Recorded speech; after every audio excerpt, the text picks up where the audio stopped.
This will potentially be the championship decider. Jerry Henry only with a very vague mathematical chance of not winning the championship now, but if he scores just 1 point in this race, he'll win it, and he's on pole position in the white number 147 car. 5 seconds to go. Alongside him, Sophie Kinghorn. She's fighting for newcomer and Fiesta Challenge wins, so she needs to score heavily in this race. A good start by both front row drivers, but the number 5 car of Lorne Murray challenging Sophie Kinghorn for second place. I think he's going to get the second place as he goes through as well, and Kieran Preedy in the 21 car nudging into there as well. He's going to get third place as they go down the hill. Sophie Kinghorn clinging on to it side by side between her and Kieran Preedy for third position. Kieran Preedy's got the inside of McIntyre's at turn 3 and he gets through. No, he doesn't. Sophie Kinghorn fights back down the outside.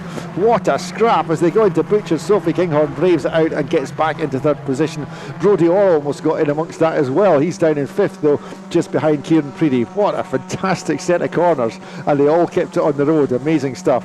But it's Jerry Henry, championship leader, who's leading the race from Lorne Murray in the number 5 car in second place. Sophie Kinghorn really wants to finish ahead of Lorne Murray in this for championship positions in the challenge class. But let's see what she can do then as the race settles down now as we get towards the end of the first lap. Into the hairpin they go. A great recovery there from Sophie Kinghorn, because didn't quite get off the line well at all, unfortunately, but really brave to tough it out there with Kieran Preedy right alongside, and keeps that third position. Jerry Henry leading then from the number 5 of Lorne Murray, and through they go underneath the Beatson's Building Supplies bridge. 1, 2, 3 and 4 very close together. Yeah, now we've got a 4-car battle then behind them for the 5th and behind positions, but Jerry Henry then as champion-elect leading the way, already pulling a bit of a gap over Lorne Murray, and Sophie Kinghorn will have her eyes fixed on the back of Lorne Murray's Fiesta, because she knows the one job she's got to do today is to finish ahead of Lorne Murray, and let's see if she can do it. So second time through, we're getting to Clark Corner now, and Jerry Henry through there, windscreen wipers on. There's a little bit of rain in the air as these, and a bit of a mistake further back down the field, and yes, whichever car it was has recovered well through the gravel trap. That was the 99 car out of about 8th position, dropping down a couple of spots. Now that was James Dickey, who had a bit of a fright coming out of Clark Corner. Yeah, the rain has just come out. It's been sort of swirling around the area for the last 20 minutes or so. It's now starting to come down, it seems, as the wipers are on, swiping the rain off the windscreen. There's the 147 of Jerry Henry leads. He sets the fastest lap of the race, a 107.155 there. Lorne Murray a 107.515. Then it's Sophie Kinghorn, a 107.769. So the leading pair a little bit quicker on that lap, but Sophie Kinghorn still right in behind and not letting Lorne Murray get out of her sight. Yes, down at the hill they go once again, up over the brow of the chicane, and it seems to be stalemate in the first 2 or 3 positions at the moment. Kieran Preedy a little bit further back than in the green number 21 car. He is sitting there in 4th, and Brodie Orr in 5th behind him. Nobody's quite being brave enough to have a stab at taking a position yet. They're all kind of close enough to maybe take a lunge, but nobody's managed to position it or attempt it so far. Into the hairpin they go once again though. Sophie Kinghorn within a car length of Lorne Murray as they turned it into the corner, and we've got a group of 6 really, which is and then a gap back to James Dickey in the 99 car, and James Dickey, one of the challengers for the newcomers title. In fact, he's leading the newcomers series at the moment by 44 points ahead of Sophie Kinghorn. Sophie Kinghorn needs to win that class with almost no scores for James Dickey to have a chance of taking the Newcomers Award. At the moment, James Dickey is going to score reasonably well in the Newcomers Series. He's going to take a second place, so that's going to serve him well when it comes to the final total. It very nearly ended up in the gravel there though, didn't it, for James Dickey? Yes, very nearly. Massive, yes. Understeer into oblivion. I like that one. Yes. He did understeer into the oblivion of the Clark gravel trap there, but managed to keep it going very well indeed. Kinghorn right on the back of Lorne Murray here with that battle for second position is a big moment a little bit further back through Clark's. It's so slippy because of there, because you can easily get it up on the curb and then get it out of shape, and then you're on the outside curb and get it even further out of shape. That was 35. Andrew Mackey had really had to get on top of that and get that gathered back up again. Yeah, last time through, a lot of cars set their personal best of the race on lap 3, which is kind of normal to get up to speed for lap 3, but with the moisture in the air and the windscreen wipers on, I'm just wondering if we'll see any fastest laps set. But Sophie Kinghorn has just set the fastest lap of the race, a 66.959. Nobody else below 70 or 67. Well, I'm losing the plot here. Nobody else below 1:07 at the moment, but she is. Lorne Murray, so she nearly, Sophie Kinghorn there nearly got a move done at Duffus and didn't quite manage to seal it up, and Lorne Murray had to go super defensive right on the inside line going to McIntyre's there right. Now Sophie Kinghorn's right on the bumper as they head up towards Clark. She might have a peak here as Jerry Hendry's pulling away while they bicker over second position. Jerry Hendry is pulling away. Lorne Murray hanging on for second in that blue car. Red car Sophie Kinghorn right in there in third though. This is game on. Yeah, she's really applying the pressure now to Lorne Murray, and she's not afraid to get her nose stuck in there and make the attempt. We've seen some great overtaking from her during the season, and here we go again into the hairpin. She's right onto the boot lid now of Lorne Murray. Didn't go offline to try and overtake him that time, but she was certainly close enough to have attempted it. Lorne gradually moving across to the right hand side to try and block any chance of her coming up the right hand side and getting the advantageous line into Duffus, but she's closing in under the slipstream, closing in as they go into the Beatson's Bridge. Is she going to try anything here? Lorne Murray defends down the middle of the road and leaves no space for Sophie to do anything at that stage. And Lorne Murray being very tactical just now, going very defensive there into McIntyre's. Kinghorn might try to get the little cut back. No, not quite. It's quite narrow on the run down the hill towards Butchers. Kinghorn right on the boot lid of Lorne Murray as Jerry Hendry's just taking his chance to make a breakaway. He's got his gap up to 1.6 seconds. He's just set the best lap of the race, so 106.788. Yep. And Sophie Kinghorn's got through. She's through. That's a fantastic move. A quicker run out of the chicane, gathered extra momentum, and then made the pass into Clark Corner. So Sophie Kinghorn up to second. Will she be able to stay there? Her lap times through the race so far have been faster than Lorne Murray's, but will she be able to pull away, or is Lorne Murray going to stay in contact? Meanwhile, Brodie Orr has a go at taking fourth position from Kieran Preedy. He's got his nose alongside. It's a side-by-side drag race up to the line.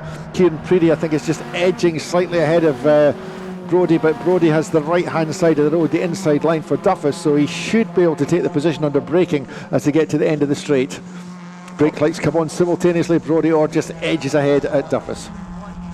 So then, your Kinghorn got... Brodie Orr's lost it. Brodie Orr's off at the gravel, just spins through. He's off in there. He got into a bit of a battle there, and Preedy's off as well. They're both off. Yeah, they're both off. Yeah. Oh my word. There was no contact there. They've both got off independently of each other. Brodie Orr, I think, is going to get going again. What can you see through binoculars, Peter? Well, I can see Brodie Orr with the lights are flashing on the front. He is going to get going, yep. Oh, but I don't think Kieran Preedy is going to get going. He's nose into the barrier. Yeah, Kieran Preedy hit the wall, yeah. Are you sure they didn't make contact with each other? They were battling away. I don't think they did. I think Brodie just lost it himself, but Kieran Preedy going straight into the wall, I don't think was related to any touch that he would have had with, if anything happened with Brodie Orr, because the touch, if it happened at all, was on the exit of Leslie's, and Kieran just missed the turn into McIntyre's entirely, went straight on. So double waved yellows at Duffus, and in fact safety cars been called as well. Yeah, I think that was the only call there. That is the nightmare scenario for Sophie Kinghorn, because she was beginning to build a bit of a gap between herself and Lorne Murray, and now Lorne Murray's going to be right back on her tail. So fascinating stuff. Jerry Hendry though still with fastest lap of the race and the race lead, but this kind of resets everything, and 5 laps to go. And of course we get 3 safety car laps before anything happens in terms of deducting laps from the race distance. Well, it's this is not what Jerry Hendry wanted to see. He was really in control of that race, and now this is a great opportunity for Sophie Kinghorn to go for the win. Well, yes, right in there, and with a safety car restart, anything can happen. So Kieran Preedy's car is nose into the tyre barrier at McIntyre's. In fact, that's Recticel actually, which is, you definitely want it to go into Recticel rather than tyres. It's a lot kinder on the car. It's a lot kinder on impact. Marshall's already in position, looking after the driver out and on their feet. Okay. And the recovery discovery. Hope they put enough diesel in the recovery discovery. Well, petrol in the pace car and diesel in the recovery discovery. It's having to work just as hard as the pace car, as the safety car. It's quite amazing the mileage it's done this weekend. Now it's going to be interesting to see what this restart, because Sophie Kinghorn and Jerry Henry have been trading fastest laps in the race so far, which were about 7 laps into the 12-lap race. So she's certainly got the pace to match anything Jerry Henry can do. It's been interesting to watch her career. She was very, very good in karting, and then came into the ST Championship last year, won an award as one of the most promising young drivers in the championship, and certainly drove very well, but always kind of in the midfield. This year she's moved from the midfield up towards, as the season's progressed, up towards overall race winning or race challenging positions, and we're going to see if she can now convert that into her first overall win, as Peter Mackay takes maximum advantage of our little heater here in the commentary box. It's a bit nippy, isn't it? The temperature is definitely dropping, and the heater has been on, so we'll need to get some old copies of Autosport to burn in the corner or something like that. Yeah, it's not exactly blasting out the heat, is it? Maybe some tyre blankets, yeah. They would make good, actually, good blankets. You just put them on top of your legs or something like that. Yeah, we should get one of those, yes. Yeah, tyre blankets are good. So, have we got the recovery discoveries in place now? I wouldn't think it should be well within the ability of the recovery discovery, unless it's, shouldn't be a problem. Unless there's a massive suspension failure on the car, but it's just dragging on the ground or something, but which might explain why he went randomly straight on it to McIntyre, because it's just not where he would have landed if there was any contact at all. The only thing is, though, is if he took, as Brodie Orr spun, he maybe had to take at Leslie's, had to take avoiding action onto the grass, and because it's so wet, once you're on the grass, you're a passenger. Did he go across the grass before he did it? I thought he was on the tarmac all the way in. Good question. This is one of these ones where you think you know what you saw, but then seeing it on a TV replay would clarify things entirely. But, it would. But that's a job for us at lunchtime. We'll have to use our imagination for now. Well, we could run across to the office at lunchtime and have a look at the CCTV and see what really happened.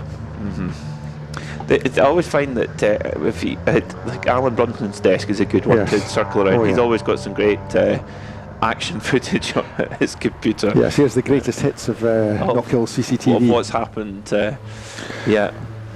I've just worked out why it's getting cold in the commentary box. Because it's raining outside? No, because the door's open outside.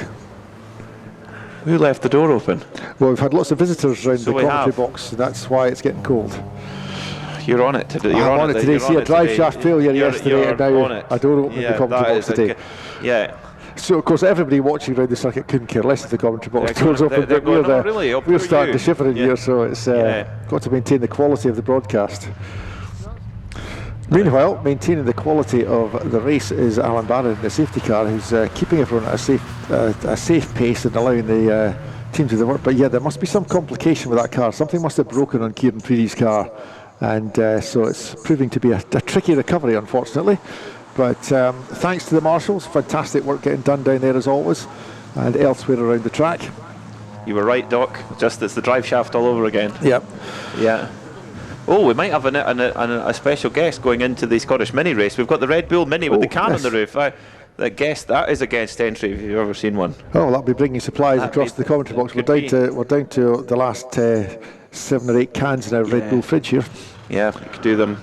They did last year, or was it 2 years ago? Red Flag, yeah. So that might be it then for the Scottish Fiestas. I'll have to look at the laps. They were on, 5 or 6 laps to go. You've got to get, I think, to 80% before it's abandoned. So I don't think they had as many as that, but I'm not sure. We'll take advice from race control. I'm sure it'll pop up on the screen. Only thing is with the rain and the couple of extra recoveries we had, we're a wee bitty behind time. Not much, 10 minutes or so. they're being Kieran led back Preedy, into the pit lane. Yeah, So. Kieran Preedy was lying second in the championship, and that's obviously going to be a non-finish. Whatever happens, whether the race restarts or not, he's not going to finish in any points, which means Jerry Henry is confirmed then as champion. Yeah, he's been given the applause. So yeah, I think I'm that's seeing it. the checkered flag down here as well, checkered being flag, waved in yep. the pits, so that confirms it. Yeah, so Sophie Kinghorn then wins the newcomers class and the championship class for this race, as well as getting a very, very good second position. And who knows, if they'd managed to race the last few laps, would she have won it? It's not impossible. We'll never know. Yes, but Jerry Henry, though, trading fastest laps for Sophie Kinghorn's event, he takes the race win, so that's a great result for him. So 147 Jerry Henry is the winner. 83 Sophie Kinghorn is second and also wins the championship class and newcomers class. And Lord Murray is third overall and second in the championship class.